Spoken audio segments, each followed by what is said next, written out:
La musique, les costumes, les coiffures, ABBA est unique. Après des décennies d'indépendance, Benny Andersson est devenu une légende de la musique. Figure emblématique d'ABBA. Il a offert au monde des chansons qui nous font encore chanter et danser aujourd'hui.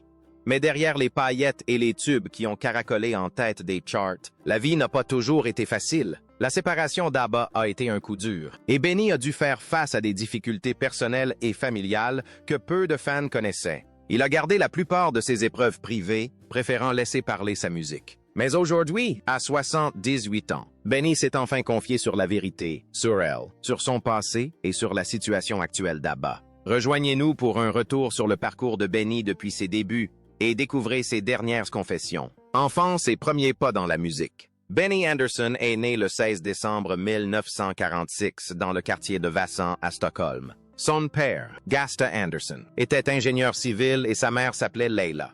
Il avait une sœur cadette, Eva-Lise, née en 1948. La musique coulait dans ses veines depuis toujours. Son père et son grand-père Ephraim jouaient tous deux de l'accordéon. À 16 ans, Benny reçut son propre accordéon et découvrit la musique folklorique suédoise, la musique traditionnelle et un style appelé Schlager. Il se passionna rapidement pour tous les genres musicaux. Ses premiers disques étaient Doobie's Music de Katarina Valente et Jailhouse Rock d'Elvis Presley. Il adorait particulièrement la chanson Treat Me Nice sur la face B, car elle comportait du piano. Ce mélange de styles musicaux variés l'influencerait toute sa vie. À 10 ans, Benny reçut son propre piano et apprit à en jouer en autodidacte. Il était inspiré par des musiciens comme Brian Jones. L'école ne l'intéressait pas longtemps, alors il la quitta à 15 ans et commença à se produire dans des clubs de jeunes. C'est à cette époque qu'il rencontra sa première petite amie, Christina Granville. Ils eurent 2 enfants ensemble, Peter, né en 1963, et Helen, née en 1965. Début 1964, Benny et Christina rejoignirent un groupe appelé Elveret's Spellman Slag, ce qui signifie le groupe de musique folk de la compagnie d'électricité. Ce nom était une plaisanterie sur leurs instruments électriques. Ils jouaient principalement des morceaux instrumentaux comme Baby Elephant Walk.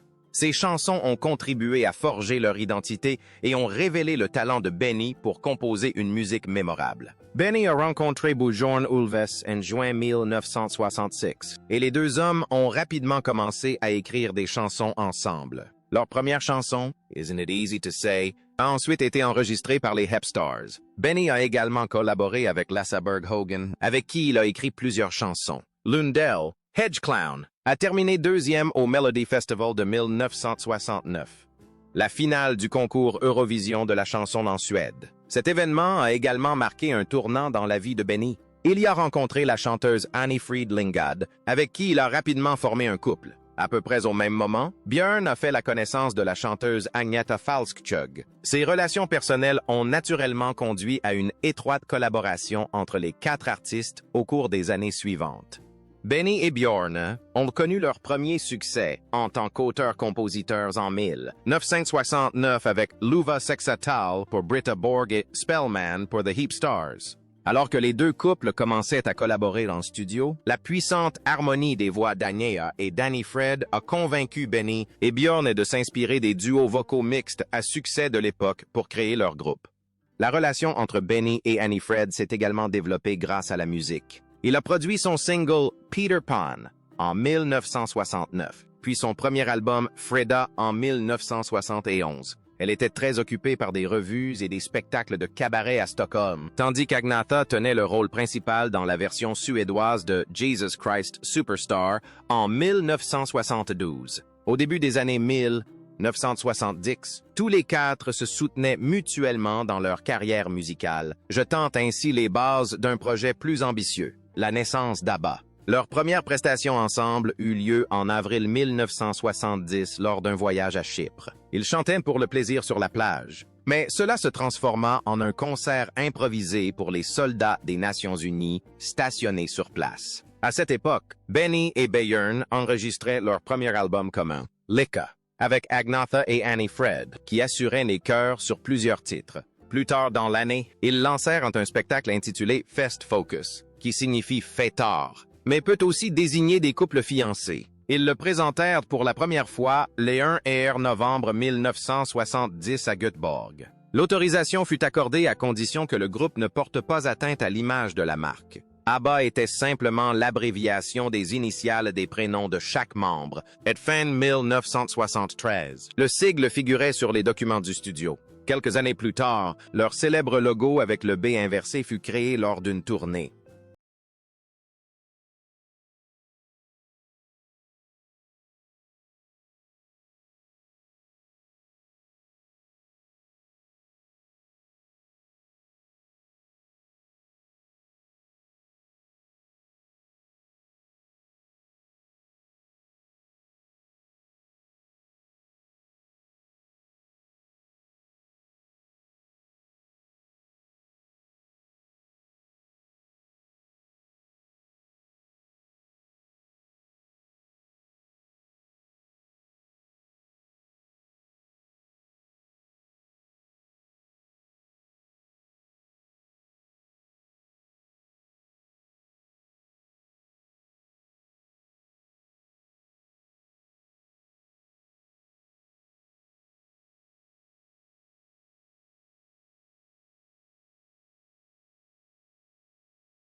Lors d'une séance photo, Benny a accidentellement tenu sa lettre à l'envers, inspirant ainsi le design final. Dès 1976, le B en miroir est devenu un élément permanent de l'image d'ABBA. L'ascension fulgurante d'ABBA. En 1974, le groupe est de nouveau invité à participer au Melody Dive Festival. Ils choisissent le titre entraînant Waterloo, influencé par la scène glam rock britannique. Cette fois-ci, ils sont plus expérimentés et mieux préparés. Le 9 février 1974, ils remportent la sélection suédoise et, le 6 avril, ils décrochent la couronne du concours Eurovision de la chanson en interprétant un titre en anglais. Cette victoire leur ouvre les portes de toute l'Europe. Waterloo se classe numéro 1 dans 9 pays et entre dans le top 10 américain, atteignant la 6e place. Leur single suivant, Honey Honey, connaît un succès modéré. Mais au Royaume-Uni, leur maison de disques préfère ressortir Ring Ring. Certains commencèrent à se demander s'il n'était qu'un feu de paille. fin 1974. Ils firent une tournée en Europe, mais tous les concerts ne se terminèrent pas à guichets fermés, entraînant des annulations. La situation changea début 1975 lorsqu'ils tournèrent en Scandinavie et jouèrent à guichets fermés. Ils continuèrent à sortir des singles, dont SOS et Mamma Mia, qui devinrent d'immenses succès en Europe et en Australie. En Australie, leurs chansons dominèrent les charts grâce à l'émission télévisée Countdown.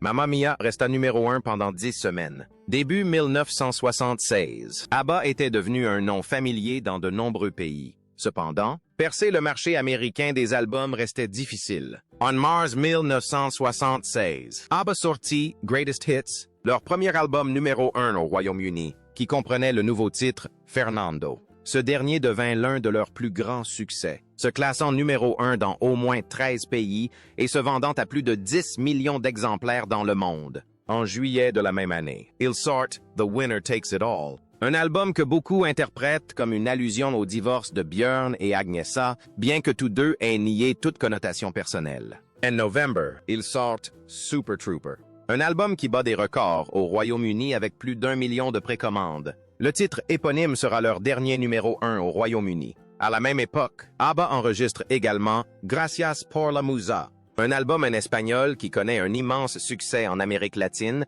et leur ouvre les portes d'un nouveau public. Leur musique a désormais conquis le monde entier, mais leur histoire n'est pas encore terminée. L'arrivée de nouveaux invités marque le début de la fin. En janvier 1981, Björn Ulvaeus épouse Lena Kärjo et Stig Andersson. Le manager d'ABBA fête ses 50 ans.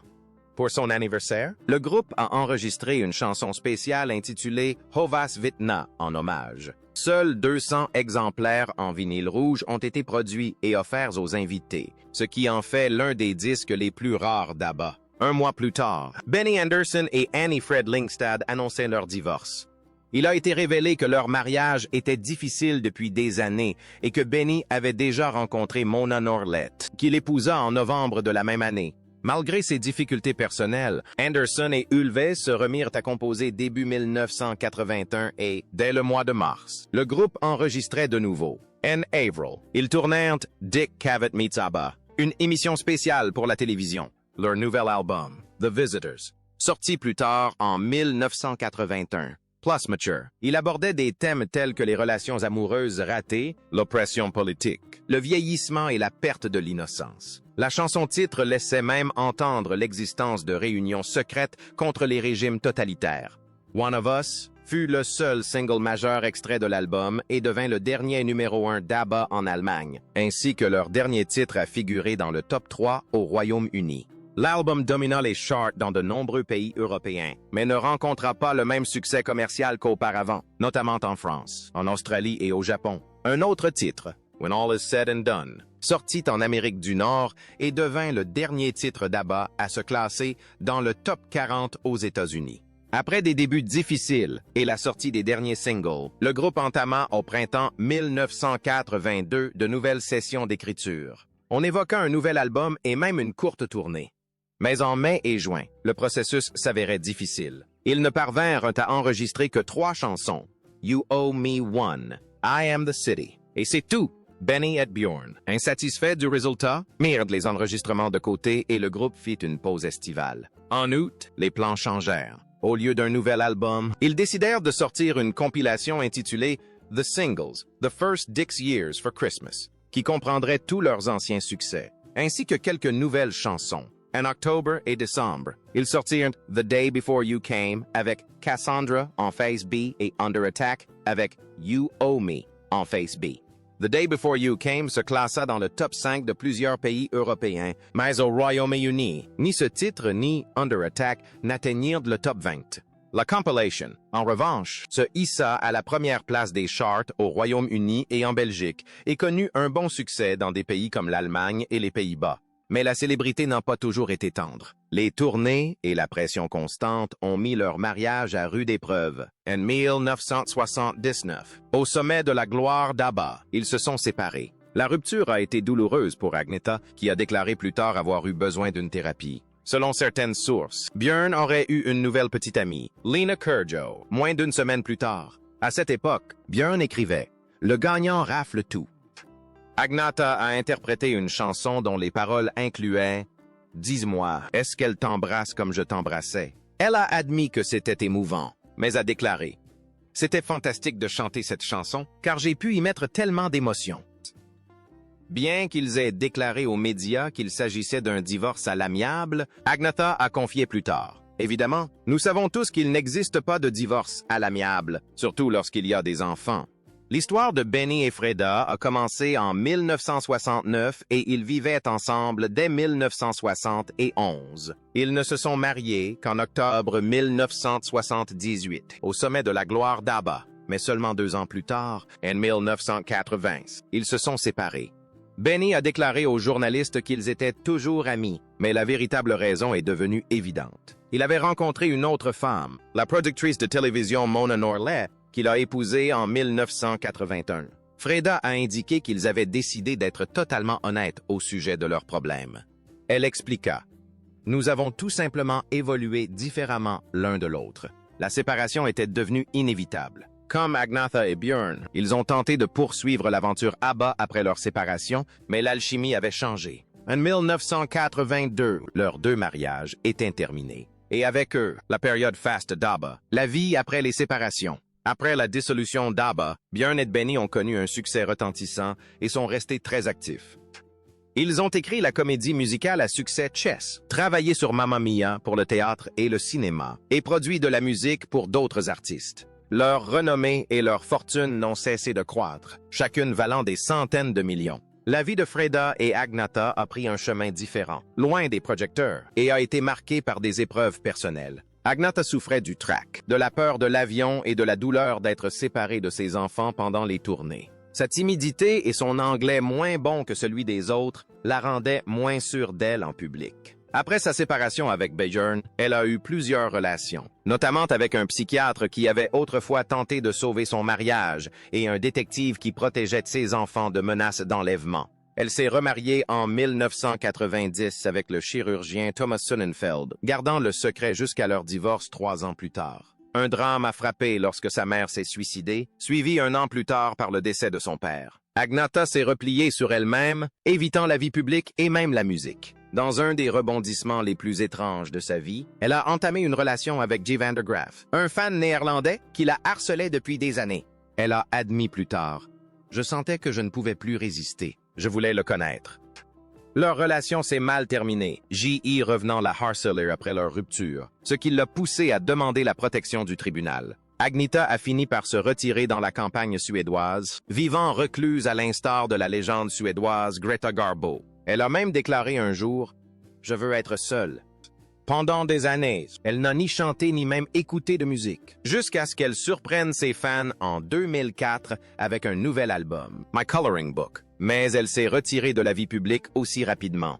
Le parcours de Freda à travers la perte et le changement. L'histoire de Freda est marquée par des moments sombres. Elle est née d'une romance de guerre entre sa mère norvégienne et un soldat allemand pendant la Seconde Guerre mondiale. Sa mère, Cindy, n'avait que 16 ans lorsqu'elle a rencontré Alfred. Un sergent marié. La nourriture était rare et il lui a apporté un sac de pommes de terre, un cadeau qui a donné naissance à une brève relation. Freda est née en 1945. Tragiquement, Cindy décéda d'une insuffisance rénale à 21 ans, laissant Freda aux soins de sa grand-mère. Elle grandit en croyant que son père s'était noyé jusqu'à ce que des retrouvailles soient organisées en 1977, après que sa nièce l'eût reconnu lors d'une interview. La rencontre fut de courte durée, Freda déclarant « C'est difficile de retrouver son père à 32 ans ». Lorsqu'elle rencontra Benny en 1969, Freda avait déjà divorcé et avait 2 enfants d'un premier mariage. Elle et Benny se marièrent en 1978. Mais après leur séparation en 1981, elle fut profondément blessée de le voir se remarier si vite. Après la fin d'ABBA, elle s'installa à Londres, puis en Suisse. En 1992, elle épousa un membre de la famille royale allemande et devint Son Altesse Sérénissime la princesse Annie-Férède de Reuss. Mais le malheur la frappa de nouveau. Sa fille de 30 ans périt dans un accident de voiture à New York en 1998. L'année suivante, son époux, le prince Henrik, décéda d'un cancer. Freda se retira de la vie publique, affirmant que sa foi l'avait aidé à surmonter cette épreuve. Plus récemment, elle a retrouvé le bonheur à Zerat, en Suisse, auprès du comte Victoria Hamilton, héritier de la fortune W.H. Smith. Après la séparation d'ABBA, l'idée d'une reformation du groupe est devenue la question la plus posée dans le monde de la musique. Les offres sont affluées, dont une proposition d'1 milliard de dollars au début des années 2000 pour une série de concerts, offre qu'ils ont refusée. Pendant des décennies, on ne les voyait ensemble que lors de rares événements comme les avant-premières de Mamma Mia, de comédies musicales et de films. Mais en 2018, quelque chose a changé. Toutes les quatre ont commencé à parler de retravailler ensemble. Au départ, elles prévoyaient seulement 2 nouvelles chansons, mais le projet a évolué pour devenir un album complet, Voyage, sorti en 2021. Björn se souvient de son premier jour en studio. J'ai regardé autour de moi, j'ai croisé le regard d'Agnia et celui de Freda, et j'ai ressenti la même chose, la même chaleur, la même amitié, la même complicité. Elles ont également annoncé un concert immersif et high-tech avec des avatars numériques se produisant à Londres, offrant ainsi aux fans une nouvelle façon de voir le groupe. ABBA Voyage. Une scène moderne pour une musique intemporelle. ABBA Voyage a ouvert ses portes en 2022 et propose bien plus qu'un simple concert. Au lieu d'assister à un concert du groupe, les fans découvrent des avatars numériques des 4 membres, tels qu'ils apparaissaient à l'apogée de leur gloire dans les années 1970. Ce spectacle holographique se déroule dans une arène spécialement construite à cet effet à Queen Elizabeth Park de Stratford, à Londres, set des Jeux olympiques de 2012. La setlist regorge de tubes incontournables comme Dancing Queen, Waterloo et Mamma Mia. Et la production high-tech donne l'impression qu'ABBA est réellement présent dans la salle. Le projet a connu un succès retentissant auprès du public et sur le plan financier. Selon un nouveau rapport, ABBA Voyage a injecté 322 millions de livres sterling dans l'économie britannique, avec plus d'1 million de billets vendus à des prix allant jusqu'à 181 livres sterling. Et il ne s'agit pas seulement de chiffres. Le spectacle a permis à la musique d'ABBA de perdurer pour les nouvelles générations, tout en offrant aux fans de longue date une douce nostalgie. Pour le 3e anniversaire, qui a débuté le 27 mai, la production a introduit une petite nouveauté dans la setlist, donnant aux spectateurs une nouvelle raison de revenir. Bien qu'Agneta Falskog et Björn Ulvaeus n'aient pu être présents pour cet anniversaire, la présence de Benny et Freda a donné à la célébration une dimension émotionnelle. Cela a montré que même après des décennies, des séparations et des changements de vie, l'histoire d'ABBA continue de s'écrire, non seulement à travers leur musique, mais aussi dans des moments comme celui-ci, où passé et présent se rejoignent sur la même scène. À ce propos, le 27 mai 2025, un événement spécial s'est produit lors du spectacle ABBA's Voyage à Londres. Les mots émouvants de Benny pour Freda. Benny Andersson, aujourd'hui âgé de 78 ans. C'est difficile à croire que ça fait presque 50 ans, ajouta-t-elle en riant. Je vais avoir 80 ans cette année, ce qui déclencha des applaudissements encore plus nourris. Ces mots semblaient jeter un pont entre les années, reconnaissant le long chemin parcouru depuis les débuts d'ABBA jusqu'à ce moment. Benny prit alors la parole et, au lieu d'une remarque sérieuse, il détendit l'atmosphère avec une boutade.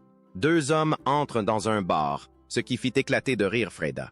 Pour les fans, c'était bien plus qu'une simple blague. C'était un rappel de leur complicité et de leur histoire commune. Ils s'étaient rencontrés en 1969, avaient emménagé ensemble peu après et s'étaient mariés en 1978, au sommet de la gloire d'ABBA. Mais rester ensemble tout en faisant partie de l'un des plus grands groupes du monde s'avéra difficile. En 1980, leur mariage prit fin et le divorce fut prononcé l'année suivante. La rupture était devenue une nécessité. Leur présence à Voyage et le moment chaleureux et léger de Benny étaient le genre de geste public qui sonnait comme une révélation discrète du respect et de l'affection qui subsistent entre eux.